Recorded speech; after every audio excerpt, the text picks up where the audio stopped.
Vous êtes venu pour ça ou vous êtes venu pour autre chose? Regarde. S'il vous plaît, oh. Là. S'il vous plaît, vous là. Est-ce que vous êtes venu pour notre cérémonie ou vous êtes venu pour... C'est le plaisir de présenter le Dr Malick Diallo. Moi, je m'appelle Mamadou Diop.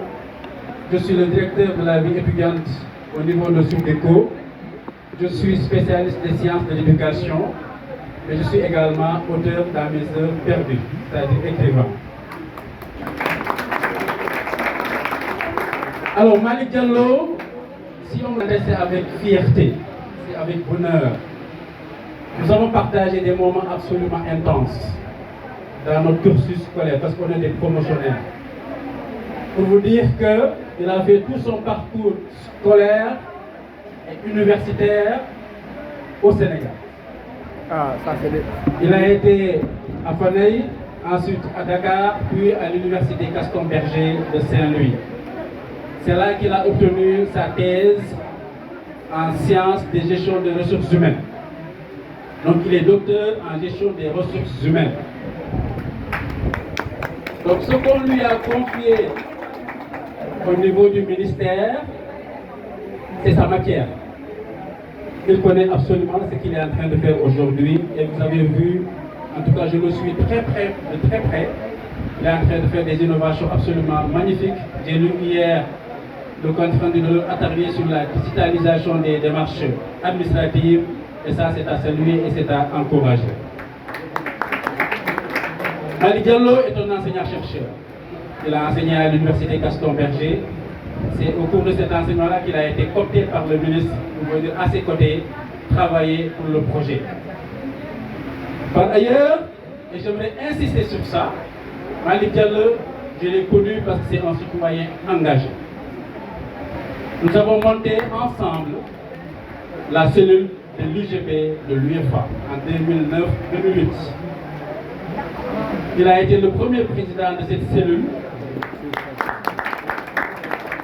et j'en ai été le premier secrétaire général. Donc vous comprenez quand je disais tout à l'heure, nous avons passé des moments intenses ensemble. Hier on était au téléphone, il m'a rappelé des choses, il va revenir là-dessus sur sa thématique.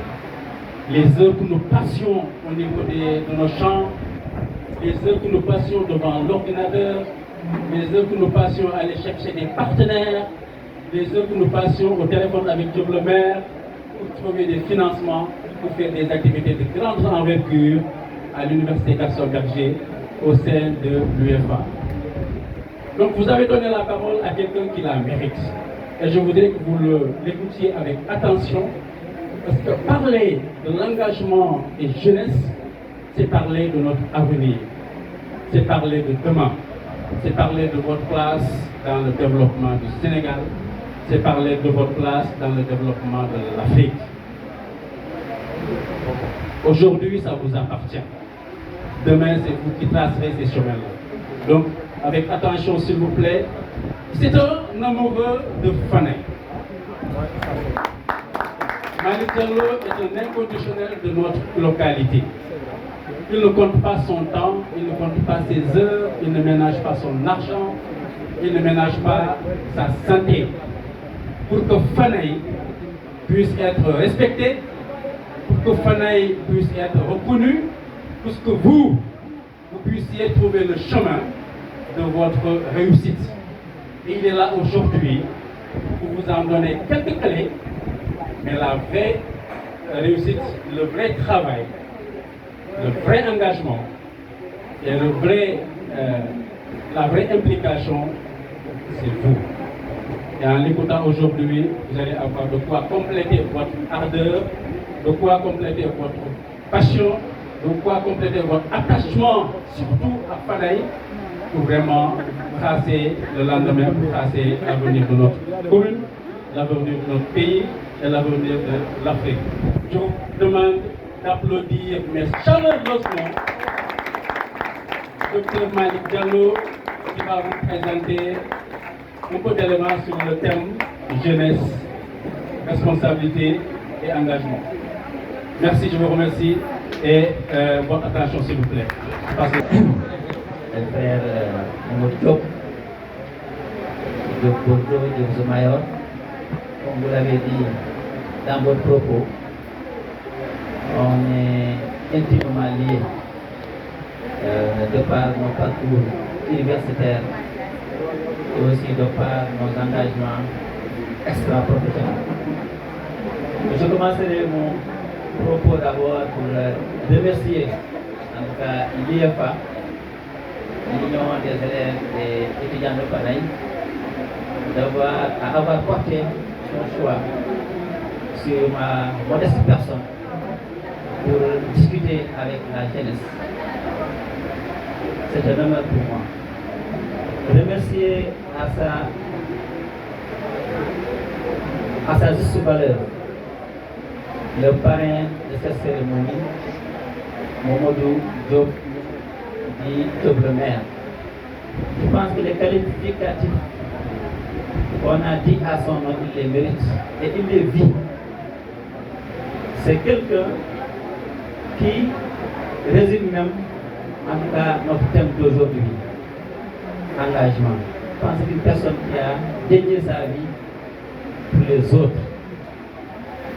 J'aimerais aussi remercier monsieur le chef du cabinet du ministre de la Santé et de l'Hygiène publique, Boubacar Ly, qui est aussi un ami de Fanaï, je dirais, parce que toutes nos activités, il ménage un effort pour venir vraiment participer. Remercier l'ensemble de la délégation, remercier notre ami et frère Seydou Bayor Ba, remercier notre grand frère Dr Oumar Dia. Si aujourd'hui nous sommes là où nous sommes, c'est grâce à eux. C'est vraiment, comme l'a rappelé tout à l'heure Mamadou Diop, c'est Oumar Dia, Mamadou Ndongo, Alcine Kelly et notre regretté Mamadou Diallo Zogale. Ils ont vraiment accompagné jusqu'à ce que nous soyons là où nous sommes.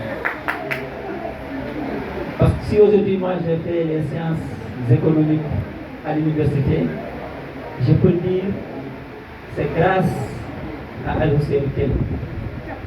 Une soirée, on était dans le cadre d'Dental. Je profite de l'occasion aussi pour saluer mon frère Bokar Cham. Dental, chaque soir, on se regroupait, c'est Kadja Hamad. On passait les week-ends ensemble. Et c'est l'une de ces soirées, j'avais eu mon bac et on discutait avec je suis avec lui. Je disais que j'ai eu mon bac, maintenant je prépare l'université. Il m'a parlé des sciences économiques et de gestion. Je n'en savais même pas.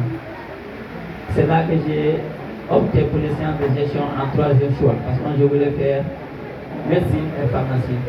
Pour vous dire, côtoyer les grands, ça vous permet vraiment de mieux réussir votre parcours. Comme annoncé lequel dit, je ne remercierai jamais. Donc, je m'en vais vous faire une présentation sur un sujet qui me tient un peu, comme je l'ai dit, jeunesse et responsabilité. C'est un sujet assez large. Hier, j'en discutais avec Mamadou Diop. Il m'a dit que c'est un sujet grand, vaste. Mais je vais le synthétiser, parce qu'on va continuer après. Je vais le synthétiser en 3 axes, pour moi qui sont les plus essentiels aujourd'hui. La première axe concerne d'abord l'engagement pour soi-même, prendre son destin en main. La deuxième axe concerne jeunesse et responsabilité sociale. On parle beaucoup de responsabilité sociale pour les entreprises, mais je pense avant les entreprises, cette responsabilité est d'abord individuelle, collective, avant d'aller au niveau des organisations. Et enfin, jeunesse et engagement politique. Donc la jeunesse, pour être jeune, est souvent considérée comme étant l'avenir d'un pays, d'une famille, d'un continent. Parce qu'aujourd'hui, si tout le monde a les yeux braqués sur l'Afrique, c'est sa jeunesse La jeunesse africaine aujourd'hui se compte à des milliards. C'est un marché pour les économistes. C'est pourquoi tout le monde, l'Amérique, les Européens, les Occidentaux, les Chinois, les Arabes, tout le monde pointe son regard sur l'Afrique parce que c'est un potentiel. La jeunesse, c'est l'avenir d'un pays. La jeunesse aussi, c'est un moteur de développement ou de sous-développement. C'est un choix à faire. Parce qu'une jeunesse qui n'est pas éduquée, une jeunesse qui n'est pas formée, ne peut pas transformer, ne peut pas mener un pays vers le développement. Et notre cher président de la République, Abdoulaye Wade, disait, dis-moi quelle jeunesse il y a, je dirais quel peuple tu seras. C'est vous, c'est nous qui sommes le peuple de demain. Mais est-ce que nous l'avons préparé? Est-ce qu'aujourd'hui, nous, on se projette dans 5 ans, dans 10 ans, pour dire où est-ce que nous en serons? C'est là où le travail va commencer. C'est à ce moment même qu'on doit se projeter dans 10 ans, dans 5 ans. Comme ça veut dire s'engager. Et qui dit engagement, dit responsabilité. La responsabilité réside d'abord dans l'acquisition de compétences, l'acquisition de connaissances. Je pense que dans les discours, quelqu'un l'a dit tout à l'heure, Jacques-Anta Diop disait armez-vous de savoir jusqu'au temps. Parce que le monde où nous sommes, c'est un monde de connaissances. Qui n'a pas les connaissances ne compétit pas. Vous êtes à l'université, c'est le moment vraiment d'acquérir des connaissances. C'est le moment d'être des gargantua. C'est un roman qu'on a appris je pense c'est en première, où on nous parlait de gargantua. Donc c'est une, comment dire, c'est une image, une personne ou bien une entité qui mange tout. Donc quand vous êtes à l'université aussi, ne vous limitez pas à votre domaine. Carassez les autres domaines. Engagez-vous aussi. Engagez-vous au sein de l'IFA. Engagez-vous au sein d'autres organisations qui vont vous performer. Parce qu'il y a des choses qu'on vous apprenne. À l'université, à l'école, c'est le savoir, la connaissance. Mais le savoir-être et la communication, les compétences comportementales, on ne vous les enseigne pas. C'est à vous de le faire. C'est à vous d'aller, de militer, de s'engager dans des choses qui vous permettront un peu de vous former. Donc la première responsabilité, c'est la responsabilité envers soi-même. Tout commence par la maîtrise de son destin. Une jeunesse responsable est une jeunesse qui est responsable et qui est propriétaire de son avenir.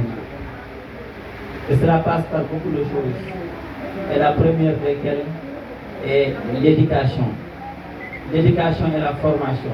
On a tendance à limiter, dans notre imaginaire, à limiter l'éducation à l'enseignement au niveau de l'école française, mais l'éducation c'est au-delà. On a aujourd'hui les daras qui forment des intellectuels, qui forment des hommes politiques, qui forment des grands opérateurs économiques. Les plus grands milliardaires de ce pays n'ont pas eu le bac. On peut parler du milliardaire qui est à Louga, j'oublie son nom, Djily Baye, il n'a pas fait les bancs. Aujourd'hui, Serigne Mboup, qui est le maire de Kaolack, c'est un pur produit de la dara sénégalaise. Bokar Samba Dièye, les exemples sont là. On a même tendance à croire que ceux qui sont dans les daras sont plus outillés même que ceux qui sont dans nos universités et dans nos écoles. avec nous, on a tout le potentiel. Ce qui nous manque, c'est ce que Barack Obama disait, l'audace de l'espoir. Oser rêver. Je pense qu'avec mon ami aussi, Oumar Diop, on avait même un projet politique. Je pense qu'à l'époque, on l'appelait oser l'avenir, oser le défi. Et je pense que à cette temps, ça nous a un peu piqué le truc là pour créer Oser l'avenir. Donc la première, c'est l'éducation. La responsabilité aussi, c'est comprendre que chaque choix aujourd'hui dessine votre portrait demain. Et ça, c'est tellement vrai. C'est tellement vrai. Aujourd'hui, je donne un exemple. Votre historique dans TikTok, votre historique dans Facebook, votre historique dans YouTube, les entreprises en font des données et orientent leur publicité envers vous. Ça veut dire ce que vous faites aujourd'hui va impacter sur ce que vous allez devenir demain. Donc dès à présent, prenez conscience et faites attention à tout ce que vous faites, surtout dans les réseaux sociaux. C'est important. Et déjà à présent aussi, projetez-vous, dites ce que vous voulez être. Les Anglais disent, en tout cas, visez le ciel. The sky is the limit. Quand on vise le ciel, peut-être on va tomber sur des étoiles. De toute façon, on aura fait un grand pas. Mais ne restez pas sans avoir un projet. Il faut un projet. Il faut des intérêts. Il faut des causes. C'est ce qui fait qu'aujourd'hui vous êtes là, ici, dans cette salle, pour participer à la journée d'intégration. C'est parce que vous y avez un intérêt. Il y a beaucoup d'autres étudiants de la commune qui ne sont pas là parce que ça ne les intéresse pas. Peut-être qu'ils sont dans d'autres causes. Ne venez pas là parce que vous avez un ami qui est là. Non, non, venez là parce que vous avez quelque chose, soit à dire ici, soit à prendre ici pour votre carrière. Prendre son destin à main, c'est agir malgré les difficultés. Et en ce sens, je vous donne 5 clés. La première clé d'abord, c'est la discipline. La discipline envers soi-même. Cette discipline, ça va partir de l'organisation. Comment j'organise ma journée? Dès la veille, comment j'organise la journée de demain? Qu'est-ce que je vais faire? Qu'est-ce que je ne vais pas faire? Ça vous permettra même d'avoir des objectifs dans la journée. Je vais rendre visite à un ami, je vais lire un roman, je vais poser tel acte. Comme ça, à la fin de la journée,